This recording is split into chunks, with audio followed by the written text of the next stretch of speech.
Hey everyone, this is Matt, and I just wanted to remind you that if you like what you're hearing, please leave us a 5-star rating and review on iTunes. They really help us out a lot. And if you'd like to help support us financially, you can support us using Patreon at patreon.com/nofearcast. If you do, you'll also unlock access to exclusive mini-episodes. We hope you enjoy this next episode.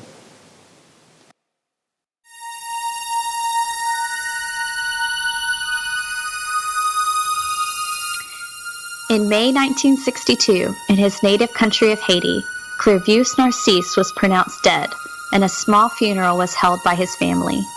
His loved ones grieved, but eventually moved on. That is, until Narcisse returned home in 1980. He claimed that shortly after his funeral, his grave was dug up by a Bokor, or Voodoo sorcerer. The Bokor made Narcisse drink a potion and took him to a plantation where he lived as a slave for 2 years. He was continually given doses of the potion to keep him in a trance-like state. When the Bokor died, Narcisse escaped, but wandered for 16 years before returning home. Was this simply the power of suggestion combined with drugs and the local voodoo religion? Or was Narcisse actually a zombie? This is the No Fear podcast. We know what scares you.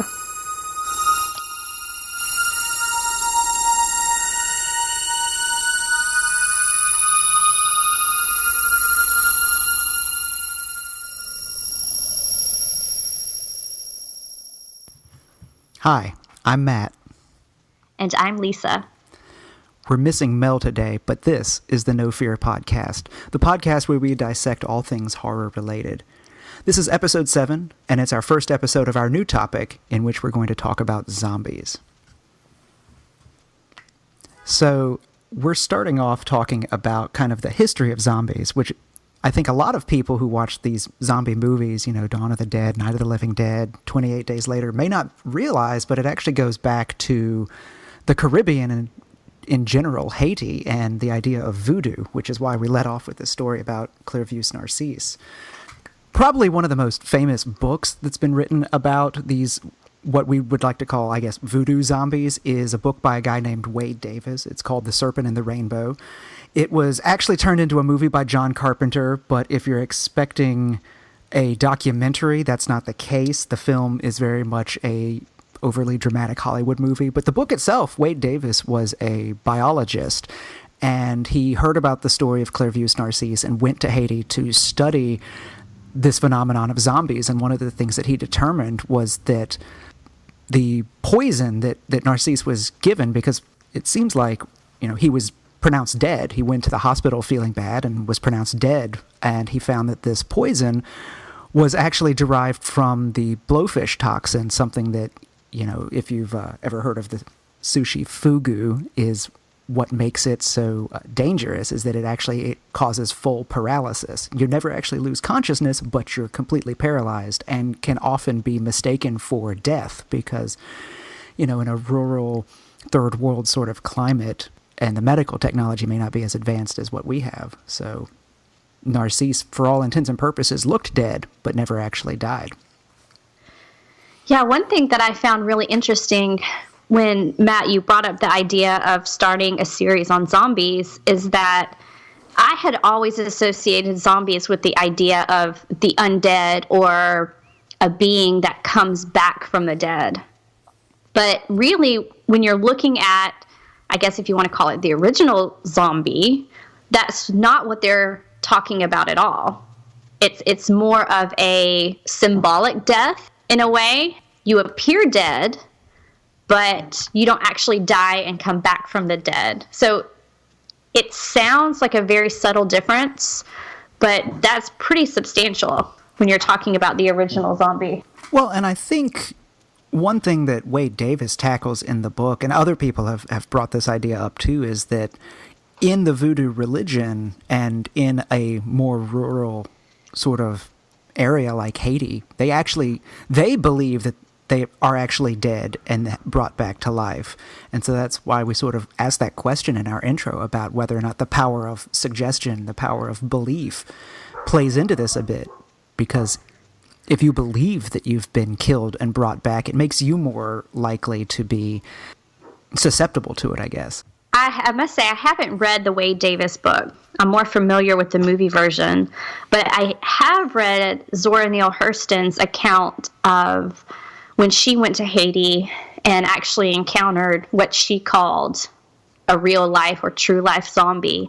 In her book, Tell My Horse, Voodoo and Life in Haiti and Jamaica. And this was a trip that she took in the 1930s. But that's one of the things that she talks about in her chapter on the Haitian zombies, is that this fear, and she's talking about the superstition surrounding the voodoo religion down there, and she calls it something that is very real and deep.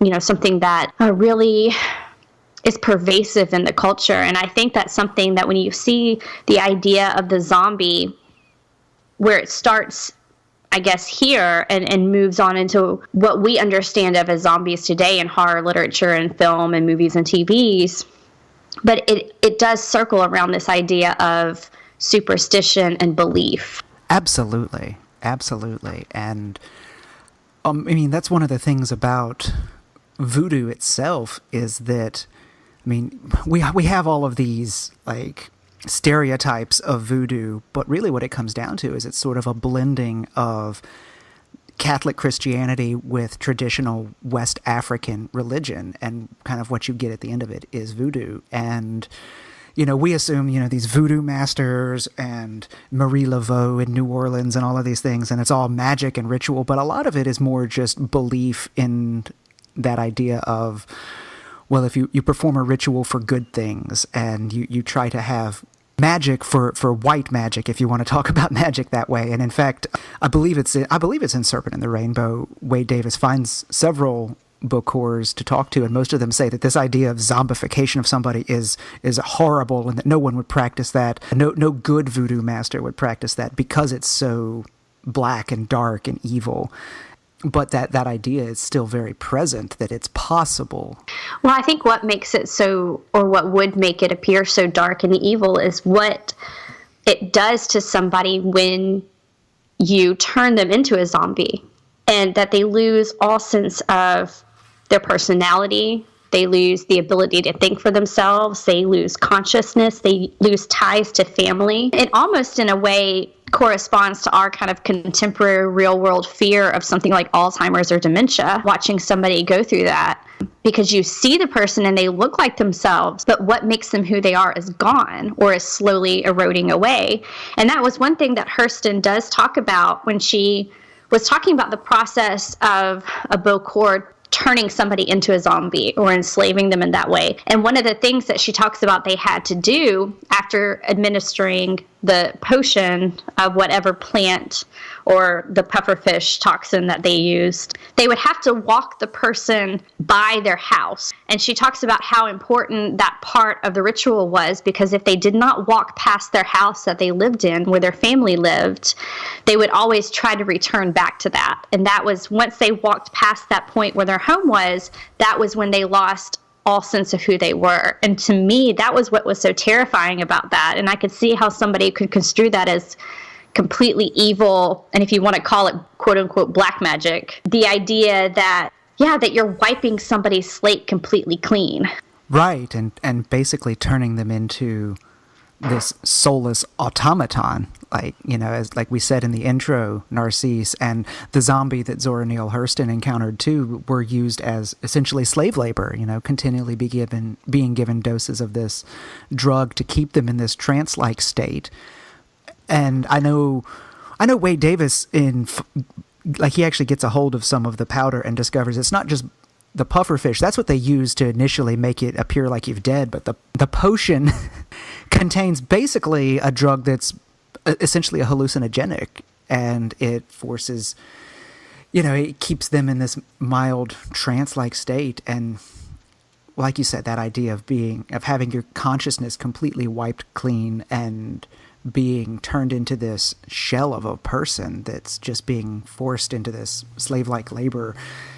It's really scary sort of thing. Yeah, it is. And it's something that's interesting. And I know that Wade Davis, his book was highly criticized, as was especially today's Zora Neale Hurston's account of the zombie. She has a very famous picture of what she calls a zombie in the book, that appears in the book. But it's the idea of, is the hallucinogenic that's being administered what's damaging to the brain?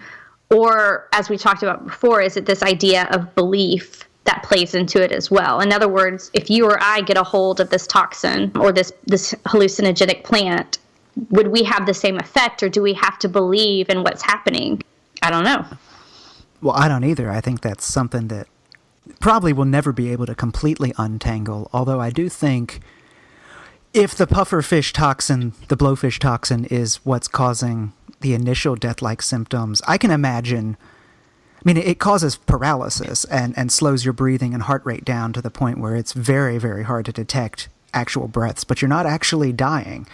And I can imagine being paralyzed and being brought into the hospital and then being pronounced dead and being fully conscious for all of this and then being conscious for your funeral that happens, actually believing that you might have died. And I guess the other question, too, is if your heart rate and breathing are slowing down, it's very possible that you've got some mild brain damage as well from the whole process. So that's something that I don't recall if Wade Davis brings up the possible brain damage or not. But even if that's not the case, that belief that, oh my gosh, I'm dead. I watched a doctor pronounce me dead. This must be what the afterlife is. And then you get dug up and, quote unquote, brought back to life by this voodoo master. I mean, if you believe it, and that's, part of your religious beliefs, that this is something that is within the realm of possibility. Yeah, I mean, it's a hard thing to untangle the idea of that strength of belief from the actual physiological effects of the poison. Yeah, and we haven't even talked about the idea that these zombies were initially used for slave labor on these sugar plantations, especially. We've been talking about how horrific it would be to have your personality wiped clean and to have, no memory of familial ties or anything of your former life.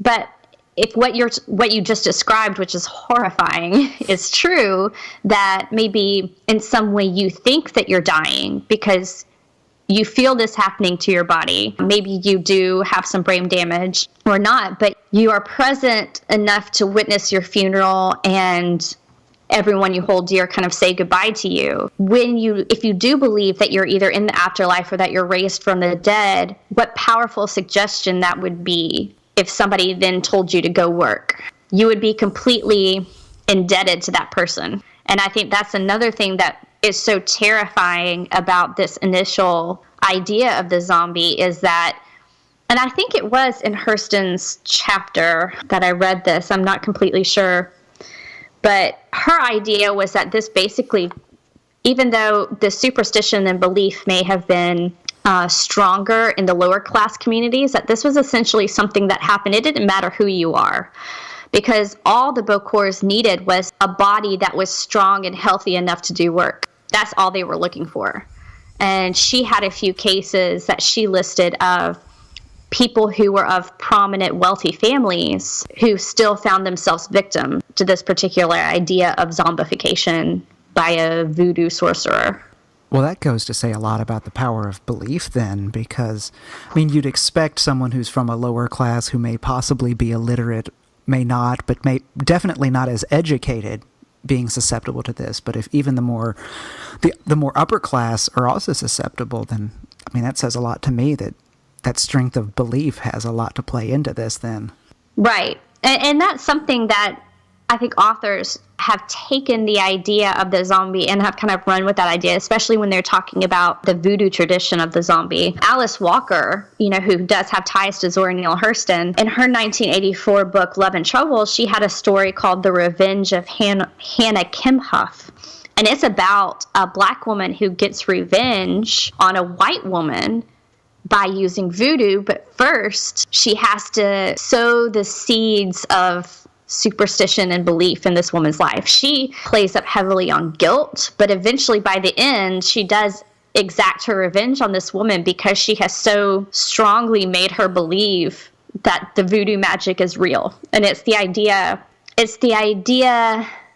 that the voodoo magic will only work if the victim believes it. And that's something I think we've talked about in other things, like movies like The Skeleton Key. It won't work unless the belief is there. I was just going to bring up the skeleton key, even though it doesn't relate to zombies. So for that exact reason, that you have to believe in it in order for that voodoo ritual to work and take place. And I think one of the other things that is interesting about Serpent and the Rainbow is that it's a very anthropological book written by a biologist, and a lot of it is him just exploring this voodoo culture. And one of the very common things in voodoo rituals is to work yourself up into this basically hypnotic trance-like state through dancing and drums and various other things. So that idea of going into this sort of trance is something that's just embedded and ingrained in the religion. And so I guess just to stretch it out further, Clairvoyance Narcisse and the zombie that Zora Neale Hurston encountered, I mean, that trance is just something that is part of their religion for them. And I think it's a good point in the conversation to bring up the idea, too, that these accounts of voodoo zombies did come under fire and under criticism, mainly because I think people wanted, especially I know with the Zora Neale Hurston, they wanted to point out the idea that she wasn't actually seeing a zombie. That is, she wasn't seeing a person who had undergone some sort of voodoo ritual and was now enslaved, but that she was seeing a person who was most likely mentally ill, who had gotten caught up in culture of the area. And I'm sure it does kind of what you were talking about does play in. If that's something that was ingrained in somebody from a very young age, that is going to be very impressive upon them. But I do want to just go ahead and at least mention it, that those criticisms are out there, and that's kind of the flip side. I think people made the same claims about Wade Davis, that he didn't necessarily take that into consideration when he was writing his book, that, you know, you could be looking at somebody who is mentally ill or possibly suffered some sort of brain damage because of a toxin that was introduced and then taken advantage of, essentially. Definitely. And as far as Wade Davis's book goes, I think some people, other biologists and chemists even had questions and scrutiny over the actual contents of the potion or the poison. I believe it was a powder. But they said that these sorts of things couldn't induce the kind of effect that he was talking about. I think in particular they were talking about there was a second plant that was used to keep, the one that was used to keep them pliable and in that trance-like state, and they said that was not necessarily possible. I mean, the jury is out, but it definitely evoked a lot of controversy, that's for sure. And right.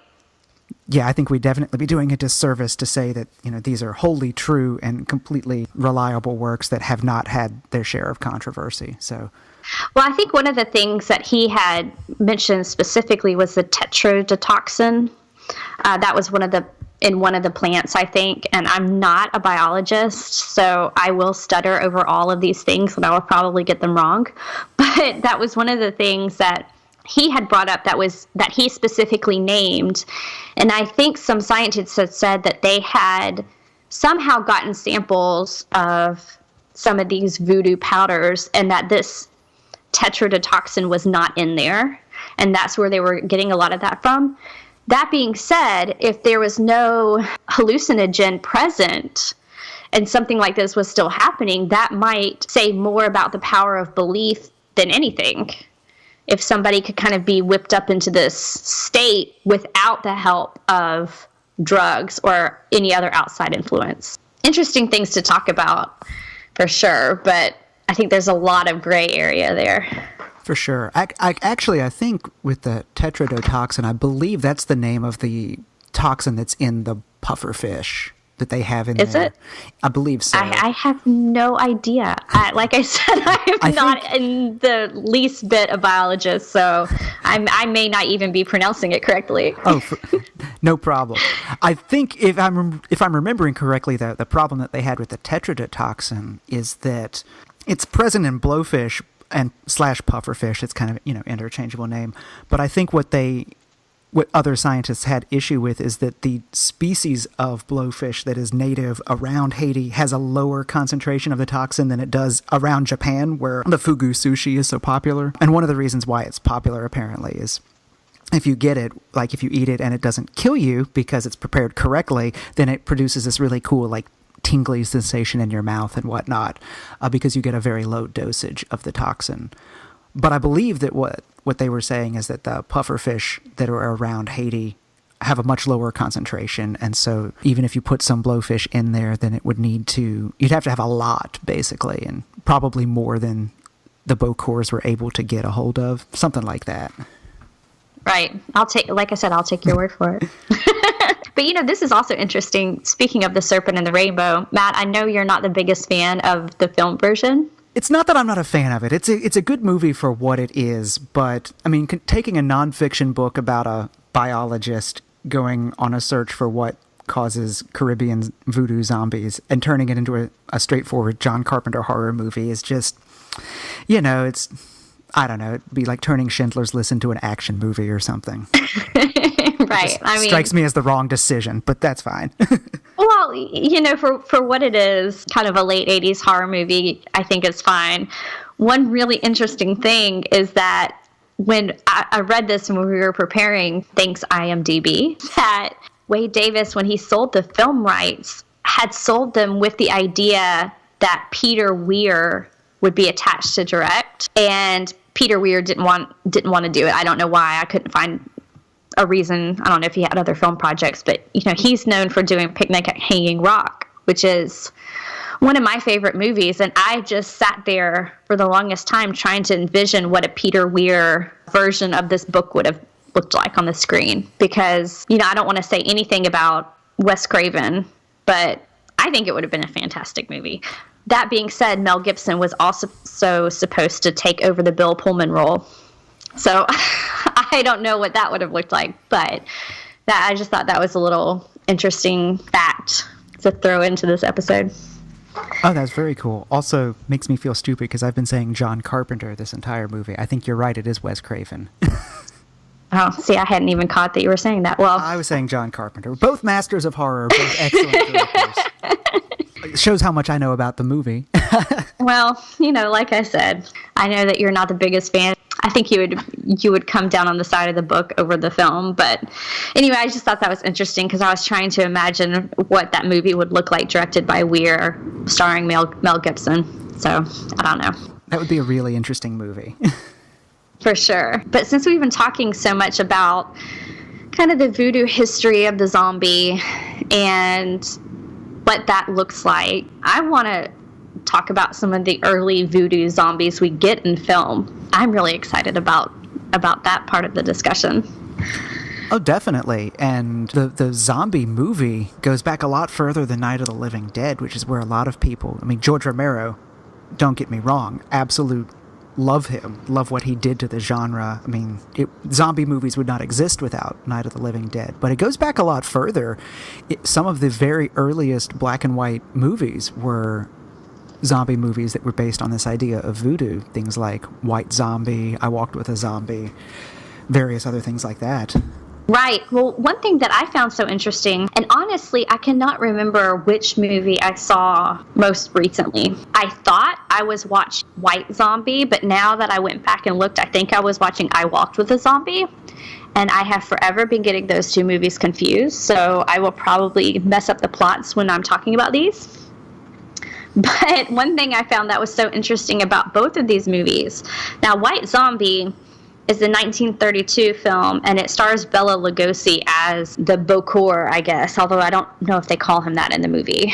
And that is a great movie in and of itself. And then I Walked with a Zombie is a little bit later. It's 1943. But one thing that I found so interesting about both of these movies, and we've talked about this a little bit, and I think we can kind of go into more depth here, but that especially in Haiti, where this idea of the voodoo zombie seems to have, if not first emerged, then become popular, these zombies were used as cheap labor. And it's hard when you're talking about, for example, a nation that is mostly black with a mostly sugar plantation white owners with ties to an African religion, or at least a religion that has African roots. It's hard not to talk about colonialism and post-colonialism and the issues there, because I think that's something that when most people talk about this idea of these voodoo zombies, at least in an academic sense, that there is, you can't separate the two. You can't separate this idea of the voodoo zombie and the idea of colonialism.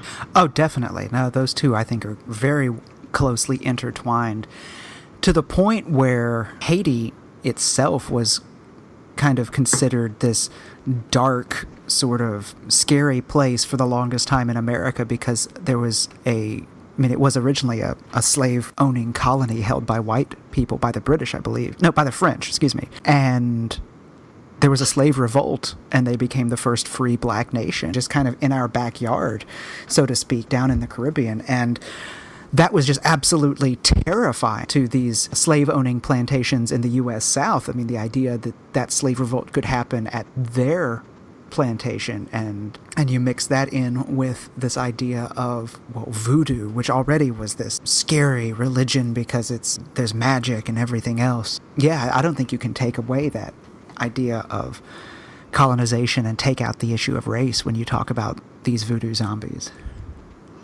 Right, and you mentioned that this kind of idea of how voodoo becomes this mysticized idea, and there is the idea of the other when you're talking about, in particular, Haiti and the people who lived in Haiti. And that's one of the things that I found really interesting when I was watching White Zombie or I Walked with a Zombie, because I can't remember which one I saw. But in both of the films, what I found so interesting is that it is less an idea of voodoo and voodoo zombies as it is a gothic tale. You kind of see the gothic, and we've talked about this in the past, but the gothic usually needs an exotic setting, and it needs a sense of that foreign other as something to be fearful of. And a lot of the early gothics, they went to Europe, and it was France or Spain or Italy that became kind of the mysticized other. And in these movies, you have Haiti and some of the other Caribbean nations. But very often it was a plantation owner, usually the wife or the soon-to-be wife, that was being turned into a zombie by the voodoo sorcerer. And I found that really interesting, that in kind of the context of this colonial and post-colonial stories and the fear of, as you said, the white plantation owners, that in both of these movies, it is the wife of the plantation owner that ends up being at the center of it all and ends up being subjected to becoming a zombie. I should say that both of these, I think, well, White Zombie, the woman is on the eve of her wedding when she's turned into a zombie, and I think that's because Bela Lugosi, who plays I have no other way of describing him except he's just the evil man. He's the evil sorcerer of that movie. If you haven't seen the movie, at least go Google White Zombie film and just look at some of his facial expressions and the makeup and how they have him presented, because it's really interesting. But I guess he wants the woman. You have a situation where he's jealous. He wants her. I don't even remember if there's a reason why he doesn't want her to get married other than he wants to have her for himself. And so she becomes this piece of property, basically.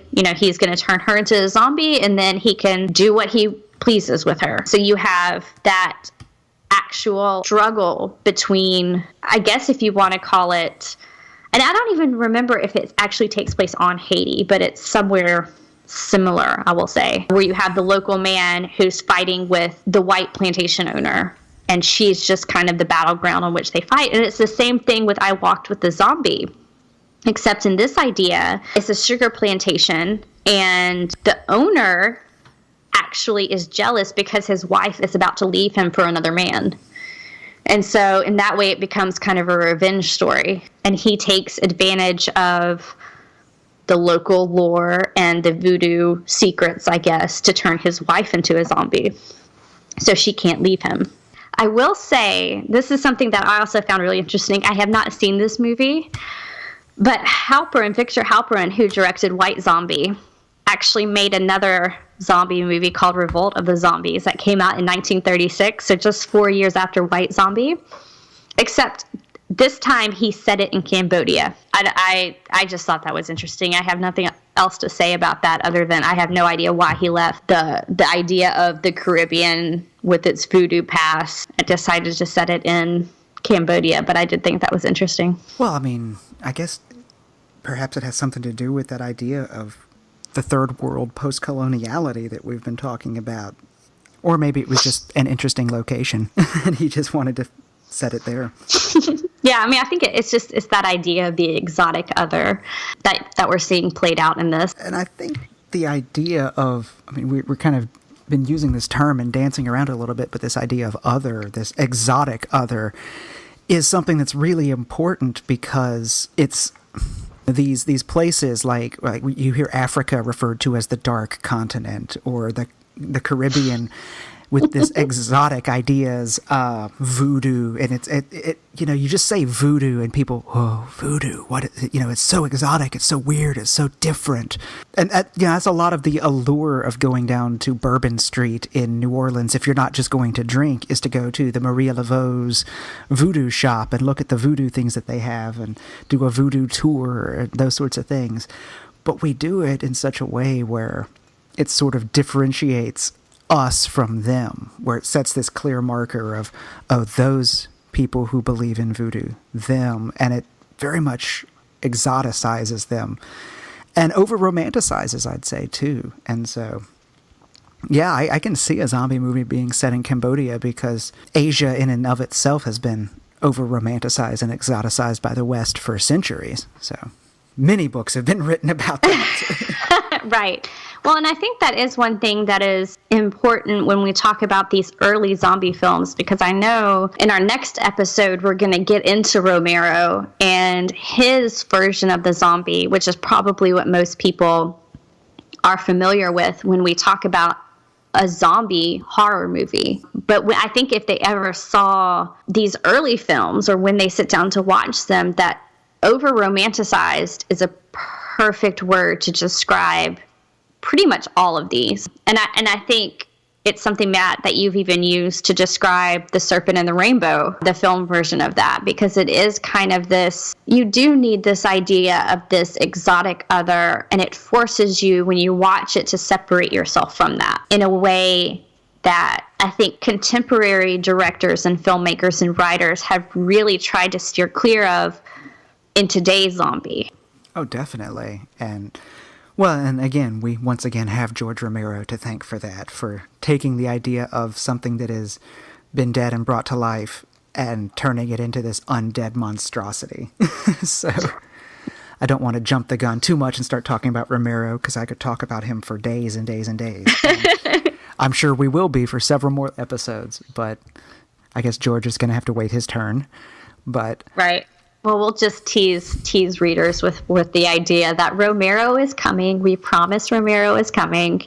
But right now, I do think it is important to highlight the idea that the zombie narrative that I think we're all familiar with, it still does bring to life in this particular idea of the zombie, and that you do have to be aware of it, I think, to understand, and this is something I think we're going to talk about later, too, in a later episode, but the zombie is particularly a narrative that is politicized. And I think this is where it gets its start, because we have this idea of colonialism and this exotic other that's out there. But even as we saw in the movies like White Zombie and I Walked with the Zombie, it has ties to the Gothic tale, because the body, and in particular here, the woman's body, but the body becomes a literal battleground for larger issues that are being fought around it. Well, like you said, everything, if you think about it, it does get politicized in these sorts of movies and books, in the sense of everything means a little bit more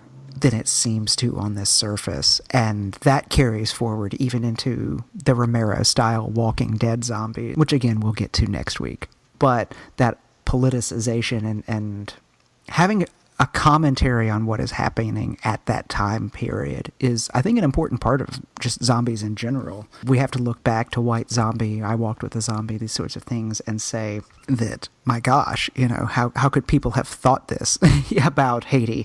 But, we still have stereotypes about Haiti. We assume everybody lives in a shack and that, there's no wealth whatsoever, but that's not true either. I mean, it is a very poor nation, but it's not completely filled with people living in shacks. But that's that over-romanticization, which is not always a positive thing. And I think that really gets to the heart of what is terrifying about the zombie, is that you have this thing, I don't know what else to call it, this being that loses itself in the greater struggle that's happening around it. And I think that's something that we all can relate to, that whatever is happening around us can affect us so much that we will completely lose who we are. Well, and you mentioned back towards the beginning of the episode the idea of something like a mentally degenerative disease like Alzheimer's that takes away your personality, or lobotomies that were famously depicted in One Flew Over the Cuckoo's Nest or something like that. And I think the fear of this type of zombies comes from that same kind of place of, what if that happened to me? What if the thing that makes me me is taken away and I'm no longer me? And it's like, well, that's a pretty scary notion. When you really start to look at what makes you you, or even what makes you human, how much can you peel away? How many layers can you peel away until there's nothing there? Is it your ties to your family? What if you one day woke up and you didn't know who they were? What if you were separated from them? What if you no longer had control over your thoughts? What if somebody else was controlling your thoughts? What if you no longer had control over your actions? What if somebody else had control over that? At what point do you say, this person is no longer a person anymore? And it brings up some really interesting philosophical questions, and I think that's one thing that has made the zombie genre in horror so enduring, and that's why people keep coming back to it. I remember, and we won't talk about this because I know we're going to talk about it later, but I remember when they first announced that they were making The Walking Dead into a television show, and I rolled my eyes because I was like, have we not already said all we have to say about zombies? Like, I really didn't understand where else we could go, I thought there's no way they're going to be able to sustain it past a first season, which I was wrong about. But, I thought, have we not already said everything? But then I realized that it's not, the zombie narrative is not about the undead coming back to life and coming to get you. But there are all these interesting political and philosophical and religious and moral issues at play, and wondering, when does a human stop being a human? When do you lose your humanity? And I think that's something that authors and filmmakers and readers and audiences alike, that's why we keep coming back to this idea, because it's a very rich minefield that I don't think we're ever going to tire of. Oh, definitely not. And again, we're not talking about the full undead zombies yet, but we might as well just go ahead and mention as just a plug, as a well, not a plug because neither one of us wrote it, but as a excellent book that kind of tackles this idea is The Girl with All the Gifts, which is just a phenomenal book. They're turning it into a film, which I hope they do it justice. I hope they give it what it needs in order to capture that book. But it does kind of play around with this issue of humanity, and can a zombie be human, and can you come back from being a zombie, sort of. It's and that's an idea that I think goes back to those original zombie movies, the Voodoo zombie, and talking about these actual people who've been zombified, and thinking about, well, what makes them them, and all of that. So to bring it back full circle, when we opened talking about the case of the zombie Narcisse, he did come back. When his Bokor died, presumably when he stopped getting these regular drugs, he was able to come back and eventually find his way back to his family. Now, whether or not he was fully himself, I don't know. But there are cases, if you're looking at these original voodoo zombies, where the victim did come back somewhat. And so it does bring up an interesting idea of where does humanity lie and can you get it back once you lose it? And I agree with you. I want to talk about The Girl with All the Gifts at some point in this series because that's a fantastic book. And I think it really illustrates what I was talking about when I was saying that all the deep philosophical issues that are there in this genre, if you're just willing to kind of go into the depth, there's a lot to be talked about there. I'm going to stop myself because I'm going to keep talking about that book and that movie or the potential movie that's coming out, and I don't want to spoil future episodes. So understandably. I guess then to just sort of bring things to a close, we've been talking about zombies and voodoo zombies in particular. One thing that I think is really interesting is that we don't know exactly where the word zombie comes from. And I thought that might be just a good way to sort of close this episode out because I toyed with the idea of opening with it, but here we are. So the best that we can determine is we think it comes from, there's a West African word in Congo, which is Nzambi, Nzambi, but then which is a particular like crossroads sort of god. Very easy to understand how that gets brought into voodoo. But then there's also another word that is very similar to that, which is Zumbi, Z-U-M-B-I, which means fetish. And I guess what's just really interesting to me is that we've got this idea of zombies, and we use this word, but nobody really knows exactly where it came from or when the first time it was really used was. I mean, we found references going back into the 1800s, but it just sort of appeared, much like the zombies in some of these later movies, like George Romero's movies. The zombies themselves just sort of appear. You know, Matt, I didn't know that. And I have to say that adds a whole other level of terror to this idea of the zombie, that it's not just losing who you are and becoming this kind of unthinking beast, as Zora Neale Hurston called them, but to not know where something came from, that's scary. Well, then I guess that pretty much brings this episode to a close. Next time, we're going to be talking about the zombies that you're probably most familiar with, the undead zombies. We'll be starting with George Romero, Night of the Living Dead, and talking about all the fun, gory, cannibalistic, undead horde out to eat your brains. So we'll see you again in 2 weeks.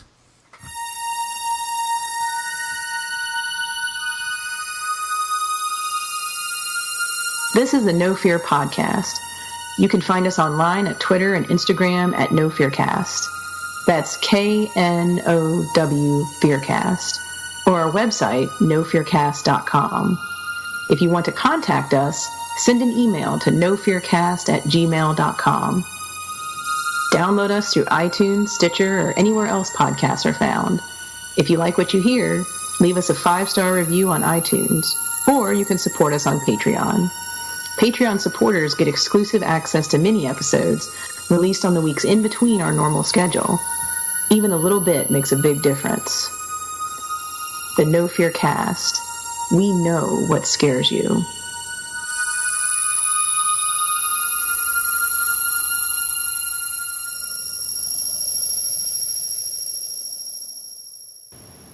This is a personal project and not related to any academic institution.